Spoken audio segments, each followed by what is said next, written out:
ಆಗಮಿಸಿರ್ತಕ್ಕಂಥ ಎಲ್ಲ ಪತ್ರಕರ್ತರಿಗೂ ಕೂಡ ಸ್ವಾಗತವನ್ನು ಕೋರ್ತಾ, ಇವತ್ತು ನಮ್ಮ ಮಾಗಡಿ ತಾಲೂಕಿಗೆ ಆಯ್ತಾ ಇರ್ತಕ್ಕಂಥ ಅನ್ಯಾಯವನ್ನು ನಾವು ಕೂಡ ಈಗಾಗಲೇ ಪ್ರತಿಭಟನೆಯ ಮೂಲಕ ಇದನ್ನು ಏನು ತುಮಕೂರು ಭಾಗದ ರಾಜಕೀಯ ವ್ಯಕ್ತಿಗಳಾಗ್ಬೋದು ಅಥವಾ ಅಲ್ಲಿನ ರೈತರುಗಳಾಗ್ಬೋದು ಯಾರು ಇದಕ್ಕೆ ವಿರೋಧ ಮಾಡ್ತಾ ಇದ್ದಾರೆ ಅದ್ರ ವಿರುದ್ಧವಾಗಿ ಕೂಡ ನಾವು ಈಗಾಗಲೇ ಒಂದು 5 ತಿಂಗಳು ಮುಂಚೆ ರೈತರ ಸಂಘದ ಜೊತೆ ನಾವು ಕೂಡ ಹೋರಾಟಕ್ಕೆ ನಿಂತಿದ್ವಿ. ನಮ್ಮ ಜೊತೆಗೆ ರೈತರ ಸಂಘದ ಅಧ್ಯಕ್ಷ ಆದಂಥ ಲೋಕೇಶ್ ಇರ್ಬೋದು ಅಥವಾ ನಮ್ಮ HM ರೇವಣ್ಣವರು ಕೂಡ ಅವತ್ತು ಬಂದು ನಮ್ಮ ತಾಲೂಕಿಗೆ ಆಯ್ತಾ ಇರ್ತಕ್ಕಂಥ ಅನ್ಯಾಯವನ್ನು ನಾವು ಪ್ರತಿಭಟನೆ ಮೂಲಕ ನಾವು ವ್ಯಕ್ತಪಡಿಸಿದ್ವಿ.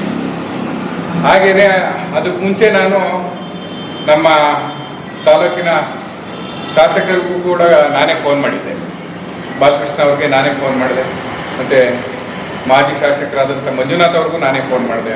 ಏಕೆಂದರೆ ಇದು ಮುಂದೆ ತುಂಬಾ ದೊಡ್ಡ ಮಟ್ಟಕ್ಕೆ ಆಗುವಂಥ ಕೆಲಸ. ಏಕೆಂದರೆ ತುಮಕೂರಲ್ಲಿ ಪಕ್ಷಾತೀತವಾಗಿ ಅವ್ರ ರೈತರು ಉಳಿವಿಗಾಗಿ ಅವರು ಹೋರಾಟ ಸ್ಟಾರ್ಟ್ ಮಾಡಿದರು. ನಾವು ಕೂಡ ನಮ್ಮ ತಾಲೂಕಿನ ಉಳಿವಿಗೆ ಮತ್ತು ನೀರಾವರಿಗೆ ವ್ಯವಸ್ಥೆ, ಕುಡಿಯೋ ನೀರಿಗಿರ್ಬೋದು, ನಾವು ಹೋರಾಟ ಮಾಡದೆ ಹೋದರೆ ಅವರು ದೊಡ್ಡ ಮಟ್ಟದಲ್ಲಿ ಹೋಗೋ ಮುಂಚೆ ನಾವು ಅದನ್ನು ಹೇಗಾದರೂ ಮಾಡಿ ತಡಿಬೇಕು, ನಾವು ಕೂಡ ಹೋರಾಟಕ್ಕೆ ಇಳಿಬೇಕು ಅಂತ ಹೇಳಿ ನಾನು ಬಾಲಕೃಷ್ಣ ಅವ್ರಿಗೆ ಫೋನ್ ಮಾಡಿದಾಗ, ನೋಡೋಣ ಗುರು, ಮಾತಾಡೋಣ, ಅದ್ರ ಬಗ್ಗೆ ನಾನು ತಿಳಿಸ್ತೀನಿ ಅಂತ ಹೇಳಿ ಇದುವರೆಗೂ ನಮ್ಗೆ ಯಾವುದೇ ರೀತಿಯಿಂದನೂ ಕೂಡ ಅವರು ಒಂದು ಫೋನು ಆಗಲಿ ಯಾವುದಾಗಲಿ ಮಾಡಿರಲಿಲ್ಲ. ಅದು ನೀವು ಕೇಳ್ಕೊಬೋದು. ಅದಾದಮೇಲೆ ಮಂಜುನಾಥ್ ಅವ್ರಿಗೂ ಫೋನ್ ಮಾಡಿದ್ವಿ. ಫೋನ್ ಮಾಡಿದಾಗ ಅವರು ನೋಡೋಣ ಅಂತ ಹೇಳಿದರು. ಅವಾಗ ಇವ್ರು ಬರದೇ ಇದ್ದಾಗ ನಾವು ಕೂಡ ಸುಮ್ಮನೆ ಇರೋದಕ್ಕಾಗಲ್ಲ. ಏಕೆಂದರೆ ನಾವು ರೈತರ ಪರವಾಗಿ ಅವತ್ತಿಂದನೂ ಕೂಡ ಹೋರಾಟ ಮಾಡ್ಕೊಂಡು ಬರ್ತಾ ಇದ್ದೀವಿ. ಲೋಕೇಶ್ ಅವ್ರ ಕರೆದ ಇಟ್ಕೊಂಡು ನಾವು ಹೋಗಿ ಪ್ರತಿಭಟನೆಯಲ್ಲೂ ಕೂಡ ಪಾಲ್ಗೊಂಡ್ವಿ. ನಾವು ಕೂಡ ಯಾವಾಗ ಲೋಕೇಶ್ ಅವ್ರು ಸಿಕ್ಕಿದ್ರು ಕೂಡ ನಾವು ಹೋರಾಟಕ್ಕೆ ನಾವು ಇನ್ನೂ ಹೆಚ್ಚಿನ ರೀತಿಯಲ್ಲಿ ಬೆಂಬಲ ಕೊಡ್ತೀವಿ ಅಂತ ಹೇಳಿ ಅವ್ರಿಗೆ ಸಹಕಾರ ಕೊಟ್ಕೊಂಡು ಬರ್ತಾ ಇದ್ರು. ಈಗ ನಿನ್ನೆನೂ ಕೂಡ ಅಲ್ಲಿ ಶಾಸಕರು ಹೋರಾಟಕ್ಕೆ ಹೋಗಿದ್ದಾರೆ. ಈ ಹೋರಾಟ ಹೆಂಗಿದೆ ಅಂತ ಅಂದರೆ, ಒಂದು ಪ್ರೆಸ್ ಮೀಟ್ಗೋ ಒಂದು ಸೋಷಿಯಲ್ ಮೀಡಿಯಾಗೋ ಏನೋ ಬಿಡಬೇಕು ಅಂತ ಹೇಳಿ ಅವರು ಹೋರಾಟ ಸ್ಟಾರ್ಟ್ ಮಾಡ್ಕೊಂಡಿದ್ದಾರೆ. ಈ ಹೋರಾಟ 6 ತಿಂಗಳು ಯಾವತ್ತು ತಡೆದ್ರು ರೈತರು, ಅವತ್ತೇ ನಾವು ಕೂಡ ಅದನ್ನು ಹೆಚ್ಚಿನ ರೀತಿಯಲ್ಲಿ ಎಲ್ಲ ನಿಂತಿದ್ರೆ ಪಕ್ಷಾತೀತವಾಗಿ ಇವತ್ತು ಈ ಮಟ್ಟಿಗೆ ಹೋಯ್ತಾ ಇರಲಿಲ್ಲ. ಇವತ್ತು ಅಲ್ಲಿ ನಿಷೇಧಾಜ್ಞೆ ತಂದು ನಾವು ಕ್ಯಾನಲ್ ಹೊಡೆಯುವಂಥ ಅವಶ್ಯಕತೆ ಇರ್ತಾ ಇರಲಿಲ್ಲ. ಯಾಕೆಂದರೆ ನಾವು ಏನೋ ಆಗುತ್ತೆ ನೋಡೋಣ ಅನ್ನೋದು. ಯಾಕೆಂದರೆ ಇದು ಪ್ರಜಾಪ್ರಭುತ್ವದಲ್ಲಿ ಕೇಳೋದಕ್ಕೆ ಎಲ್ಲರಿಗೂ ಹಕ್ಕಿದೆ. ಆ ಹಕ್ಕನ್ನ ಎಲ್ಲರೂ ಕೂಡ ಬಳಸ್ಕೊತಾರೆ. ಅದನ್ನ ನಾವು ಕೂಡ ನಮ್ಮ ಹಕ್ಕನ್ನ ನಾವು ಪಡೆಯೋದಕ್ಕೆ ನಾವೆಲ್ಲರೂ ಕೂಡ ಸತಸಿದ್ಧ ಇರಬೇಕು. ನಾವು ನೋಡೋಣ ಅಂತ ಅನ್ಕೊಂಡ್ರೆ ಅವರೆಲ್ಲ ಮಾಡ್ಕೊಂಡು ಹೋದ್ಮೇಲೆ ನಾವೇನು ಇವಾಗ ನಿಲ್ಸಿದ್ರು ಏನಾಯ್ತು ಹೇಳಿ? ಅವತ್ತಿಂದ ಹಿರಿಯರೆಲ್ಲ ಹೋರಾಟ ಮಾಡ್ಕೊಂಡ್ಬಂದ್ರು. YK ರಾಮಯ್ಯನವ್ರು ಇರ್ಬೋದು, ಪ್ರತಿಯೊಬ್ಬರು ಕೂಡ, ನಮ್ಮ ಅಶ್ವಥ್ ನಾರಾಯಣ ಸಾಹೇಬರು ಕೂಡ ಇದು ನೀರು ತರಲಿಕ್ಕೆ ಎಲ್ಲ ರೀತಿಯಿಂದಲೂ ಸಹಕಾರ ಕೊಟ್ಕೊಂಡ್ಬಂದ್ರು. ಅವರು ಕೂಡ DCM ಆಗಿದ್ದಾಗ. ಏಕೆಂದರೆ ಅವರು ಕೂಡ ಈ ತಾಲೂಕಲ್ಲಿ ಹುಟ್ಟಿದ್ದೀನಿ ಅನ್ನೋ ಒಂದು ಉದ್ದೇಶಕ್ಕೋಸ್ಕರ ಇಲ್ಲಿ ನೀರಾವರಿ ವ್ಯವಸ್ಥೆ ಆಗಬೇಕು, ರೈತರಿಗೂ ಅನುಕೂಲ ಆಗಬೇಕು ಅಂತ ಹೇಳಿ ಅಶ್ವಥ್ ನಾರಾಯಣ ಅವರು ಕೂಡ ಸಹಕಾರ ಮಾಡ್ಕೊಂಡ್ಬಂದ್ರು. ಹಾಗೆಯೇ ನಮ್ಮ MP ಸಾಹೇಬರು ಕೂಡ ಡಾಕ್ಟರ್ ಮಂಜುನಾಥ್ ಅವರು ಮೊನ್ನೆ 3ನೇ ತಾರೀಕು ಸಿದ್ದರಾಮಯ್ಯನವ್ರಿಗೆ, CM ಸಿದ್ದರಾಮಯ್ಯನವ್ರಿಗೆ ಪತ್ರ ಕೂಡ ಬರೆದಿದ್ದಾರೆ. ಇದನ್ನು DK ಶಿವಕುಮಾರ್ ಅವರ ಮುಂದಾಳತ್ವದಲ್ಲಿ ಏನಾನ ಮಾಡಿ ಇದು 2 ಜಿಲ್ಲೆನ ರೈತರುಗಳಿಗೆ ಅನುಕೂಲ ಆಗಬೇಕು, ಕುಡಿಯೋ ನೀರು ವ್ಯವಸ್ಥೆ. ಏಕೆಂದರೆ ಇದು ಪ್ರಕೃತಿ ದತ್ತವಾಗಿ ಬಂದಿರತಕ್ಕಂಥ ವರ. ಅದನ್ನು ಎಲ್ಲರಿಗೂ ಕೂಡ ಇವತ್ತೇನು ತೀರ್ಮಾನ ಆಗಿದೆ, ಆ ತೀರ್ಮಾನ ಪ್ರಕಾರ ಎಲ್ಲರಿಗೂ ಕೂಡ ಒಳ್ಳೇದಾಗಲಿ ಅಂತ ಡಾಕ್ಟರ್ ಮಂಜುನಾಥ್ ಅವರು ಕೂಡ ಸಿದ್ದರಾಮಯ್ಯನವ್ರಿಗೆ ಪತ್ರ ಬರೆಯೋ ಮುಖೇನ ಯಾರಿಗೂ ಕೂಡ ಇಲ್ಲಿರೋ ರೈತರುಗಳು ಎಲ್ಲರೂ ಕೂಡ ನಮ್ಮವರೇ. ಇದು ನ್ಯಾಷನಲ್ ಇಶ್ಯೂ ಅಲ್ಲ ಅಥವಾ ಸ್ಟೇಟ್ ಇಶ್ಯೂ ಅಲ್ಲ, ಇದು ಒಂದು ಜಿಲ್ಲೆಗೆ ಸಂಬಂಧಪಟ್ಟಂತ ಇಶ್ಯೂ ಆಗಿರೋದ್ರಿಂದ ಪ್ರತಿಯೊಬ್ಬರು ಕೂಡ ಇದಕ್ಕೆ ಕೈ ಜೋಡಿಸಿ, DK ಶಿವಕುಮಾರ್ ಅವರು ಕೂಡ ಇದಕ್ಕೆ ಕೈ ಜೋಡಿಸಿ ಈ ಕೆಲಸವನ್ನು ಅನುಕೂಲ ಮಾಡಿಕೊಡ್ಬೇಕು ಎಲ್ಲ ರೈತರಿಗೂ ಅಂತ ಹೇಳಿ ಇವತ್ತು CM ಸಿದ್ದರಾಮಯ್ಯನವ್ರಿಗೆ ಲೆಟರ್ ಕೂಡ ಬರೆದಿದ್ದಾರೆ. ನಾನು ಬಾಲಕೃಷ್ಣ ಅವರಿಗೆ ಕೇಳೋದು ಒಂದೇ, ನಿಮ್ಮ ಸ್ನೇಹಿತರಾದಂಥ ರಂಗನಾಥ್ ಅವರು ಮೊನ್ನೆ ಹೇಳಿಕೆ ತಾವೆಲ್ಲರೂ ಕೂಡ ನೋಡಿದ್ದೀರಿ. ನಮಗೆ ಮಾಗಡಿಗೋ ಅಥವಾ ರಾಮನಗರಕ್ಕೋ ನೀರು ಬಿಡೋ ಅವಶ್ಯಕತೆ ನಮಗಿಲ್ಲ, ನಮ್ಗೇನಿದ್ರು ಕುಣಿಗಲ್ ಬೇಕು. ನೋಡಿ, ಅವ್ರ ಬದ್ಧತೆ ಅವ್ರು ತೋರಿಸ್ಕೊತಾ ಇದ್ದಾರೆ.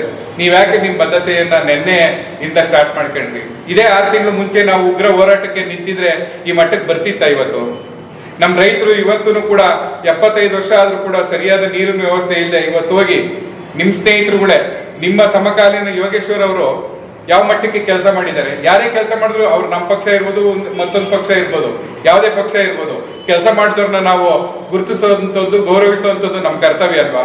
ನೀವೇನ್ ಮಾಡಿದಿರಿ? ಏನ್ ಮಾಡಿದ್ರಿ? 5 ಬಾರಿ ನೀವು ಶಾಸಕರಾದ್ರಿ, ಏನ್ ಮಾಡಿದ್ರಿ?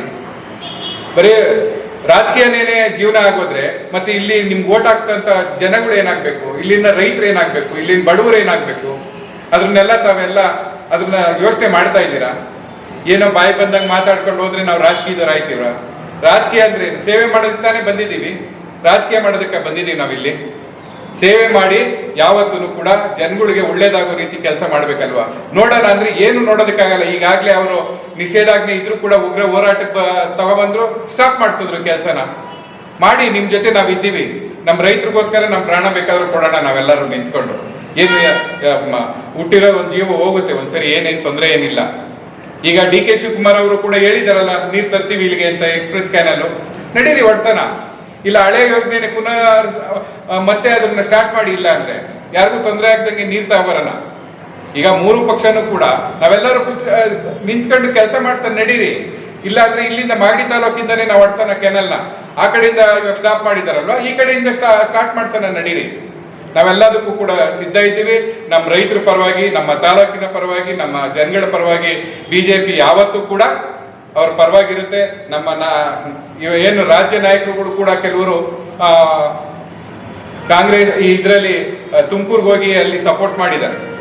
ಅವರು ಕರೆದಾಗ ಹೋಯ್ತಾರೆ, ರಾಜ್ಯ ನಾಯಕರಿಗೆ ಅವರ ಲೀಡರ್ ಕರೆದಾಗ ಹೋಯ್ತಾರೆ. ಇವಾಗ ನಾವು ಕರಿತೀವಿ, ನಮ್ಮ MP ಅವರು ಬರಬೇಕು, ನಮ್ಮ ರಾಜ್ಯಾಧ್ಯಕ್ಷರು ಬರಬೇಕು, ಪ್ರತಿಯೊಬ್ಬರು ಕೂಡ ಬರಲೇಬೇಕು. ಯಾಕೆಂದ್ರೆ ಇಲ್ಲಿ ಅಶೋಕ್ ಸಾಹೇಬ್ರು ಕೂಡ ಒಂದು ಮಾತು ಹೇಳಿದ್ದಾರೆ, 2 ಜಿಲ್ಲೆಯ ಎಲ್ಲ ನಾಯಕರುಗಳನ್ನ ಮತ್ತೆ ರೈತರ ನಾಯಕರುಗಳನ್ನ ಕರೆಸಿ ಏನು ಒಳ್ಳೇದಾಗುತ್ತೆ ಆ ಕೆಲಸವನ್ನ ಮಾಡಬೇಕು ಅಂತ ಹೇಳಿ ಮಾಡ್ತಾ ಇದ್ದಾರೆ. ನಮ್ಗೇನು ತುಮಕೂರಲ್ಲಿರೋ ರೈತರೇನು ನಮ್ ಬೇರೆ ಇರಲ್ಲ, ಅವರು ಕೂಡ ನಮ್ಮವರೇ. ನಾವ್ ಹೇಳೋದು, ನೀವು ನಾವೆಲ್ಲ ಅಣ್ಣ ತಮ್ಮದಿರಾಗಿರೋದ್ರಿಂದ ಪ್ರತಿಯೊಬ್ರು ಕೂಡ ಕೊಟ್ಟು ತಗೊಳ್ಳೋಂತ ಒಂದು ಮನಸ್ಥಿತಿನ ಬೆಳೆಸ್ಕೊಂಡು ದಯಮಾಡಿ ಯಾವುದೇ ರೀತಿಯಿಂದಲೂ ನಾನು ಇಲ್ಲಿಂದ ಸುರೇಶ್ ಗೌಡ್ರಿಗೂ ಕೂಡ ನಾನು ಹೇಳೋದೊಂದೇ, ನೀವು ತಗೊಳ್ಳಿ. ನಮ್ಗೇನ್ ನೀರು ಸರ್ಕಾರ ಅನುಮೋದನೆ ಕೊಟ್ಟಿದೆ, ಆ ನೀರ್ನ ಬೇಕೇ ಬೇಕು. ನೀವೇನು ಹೋರಾಟ ಮಾಡ್ತೀರಾ ಅದಕ್ಕೆ ಹತ್ಪಟ್ಟು ಹೋರಾಟ ಮಾಡೋದಕ್ಕೆ ನಾವು ರೆಡಿ ಇದ್ದೀವಿ. ನೀವು JCB ಮುಂದೆ ಕುತ್ಕೊಂಡ್ರು ಸರಿನೇ, ಯಾವ್ದ್ರ ಮುಂದೆ ಕುತ್ಕೊಂಡ್ರು ಸರಿನೇ, ನಾವು ಹೈವೇಲೆ ಕೂಡ ನಮ್ಮ ತಲೆ ಕೊಡೋದಕ್ಕೆ ನಾವು ರೆಡಿ ಇದ್ದೀವಿ. ಈ ಮೂಲಕ ಅವರು ನಮ್ಮ ಪಕ್ಷದವರೇ ಆದ್ರೂ ಕೂಡ ನಮ್ಮ ತಾಲೂಕಿಗೆ ಅನ್ಯಾಯ ಆಗದನ್ನ ನಾವು ಯಾವತ್ತೂ ಕೂಡ ಸಹಿಸೋದಕ್ಕೆ ಇಷ್ಟಪಡೋದಿಲ್ಲ. ಯಾಕೆಂದ್ರೆ ಇಲ್ಲಿರೋರು ಕೂಡ ನಮ್ಮ ರೈತರೇ, ಇಲ್ಲಿರೋರು ಕೂಡ ನಿಮ್ ರೈತರೇ, ಅಲ್ಲಿರೋರು ನಮ್ಮ ರೈತರೇ, ನಾವು ಕೂಡ ನಿಮ್ಮ ಅಣ್ಣ ತಮ್ಮದಿರೇ. ದಯಮಾಡಿ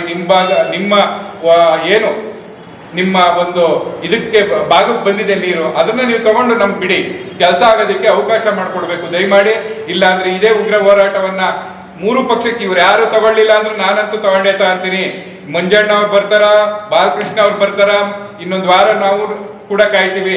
ಅವ್ರು ಏನಾನ ಕರೀದೆ ಹೋದ್ರೆ ರೈತರ ನಾಯಕರ ಮೂಲಕ ನಾವು ಇವತ್ತು ಹೇಳ್ತಾ ಇದೀವಿ, ರೈತರ ನಾಯಕರಿಗೂ ಕೂಡ ಹೇಳ್ತಾ ಇದೀವಿ, ಈ 3 ಪಕ್ಷದ ಜನಪ್ರತಿನಿಧಿಗಳು ಏನಿದ್ದಾರೆ ದಯಮಾಡಿ ಒಂದು ಮೀಟಿಂಗ್ ಮಾಡಬೇಕು. ಆ ಮೀಟಿಂಗ್ ಪ್ರಕಾರ ನಾವೆಲ್ಲರೂ ಕೂಡ ಕುತ್ಕೊಂಡು ನಮ್ಮ ಎಲ್ಲಾ ತಾಲೂಕಿನ ಎಲ್ಲ ಒಂದು ನಾಯಕರುಗಳಾಗ್ಬೋದು, ನಮ್ಮ ರೈತರುಗಳನ್ನ ಕರೆದು ಒಂದು ಮೀಟಿಂಗ್ ಮಾಡಿ ಇದಕ್ಕೆ ಉಗ್ರತ್ವವನ್ನ ಕೊಡದೆ ಹೋದ್ರೆ ನಾವು ಯಾವುದೇ ಕಾರಣಕ್ಕೂ ಇದನ್ನ ಪಡೆಯುವಂತ ಸ್ಥಿತಿಗತಿಗೆ ನಾವು ಹೋಗೋದಿಲ್ಲ. ದಯಮಾಡಿ ಈ ಮೂಲಕ ಬಾಲಕೃಷ್ಣ ಅವ್ರಿಗಾಗ್ಬೋದು, ಮಂಜುನಾಥ್ ಅವ್ರಿಗೆ ಇಬ್ರಿಗೂ ನಾವು ಹೇಳೋದೊಂದೇ, ನಾವು ಕೂಡ ಬಿಜೆಪಿಯಿಂದ ಎಲ್ಲಾ ತರದಲ್ಲೂ ಕೂಡ ನಿಮ್ಗೆ ಸಹಕಾರವನ್ನ, ನಮ್ಮ ರೈತರಿಗಾಗುವಂತ ಅನ್ಯಾಯವನ್ನ ಪ್ರತಿಭಟನೆ ಮಾಡುವ ಮೂಲಕ ನೀರು ತರೋದಕ್ಕೆ ಏನೇನು ಉಗ್ರತ್ವ ಬೇಕು ನಡೀರಿ, ಇವತ್ತೇ ಹೋಗೋಣ. ಈ ಕ್ಷಣದಿಂದನೇ ನಿಮ್ ಜೊತೆ ನಾವಿರ್ತೀವಿ. ದಯಮಾಡಿ ಈ ಒಂದು ಕೆಲಸವನ್ನ ನೀವೆಲ್ಲರೂ ಅತಿ ಶೀಘ್ರದಲ್ಲಿ, ಲೇಟ್ ಯಾವುದು ಮಾಡೋದಕ್ಕೆ ಹೋಗ್ಬೇಡಿ. ಯಾಕೆಂದ್ರೆ ನಾವು ಈಗಾಗಲೇ ಲೇಟ್ ಆಗಿದೆ ಇಲ್ವಾ, ಕಾನೂನು ರೀತಿನೂ ಕೂಡ ನಾವು ಅದಕ್ಕೆ ಹೋರಾಟವನ್ನ ಕೊಡುವಂತ ಕೆಲಸಕ್ಕೆ ನೀವು ಬರ್ದೇ ಹೋದ್ರು ನಾವು ನಮ್ಮ ಪಕ್ಷದಿಂದ ನಾವು ಮಾಡೇ ಮಾಡ್ತೀವಿ ಅಂತ ಹೇಳ್ತಾ, ದಯಮಾಡಿ ಈ ಒಂದು ಮುಂದೆ ನಮ್ಮ ರೈತರಿಗಾಗೋ ಅನ್ಯಾಯವನ್ನ ನಾವೆಲ್ಲರೂ ಕೂಡ ಸರಿಪಡಿಸ್ತೇ ಹೋದ್ರೆ ನಮ್ಮ ಜನ ನಮ್ಮನ್ನ ಕ್ಷಮಿಸಲ್ಲ ಅಂತ ಹೇಳ್ತಾ ನನ್ನ 2 ಮಾತು ಮುಗಿಸ್ತೀನಿ.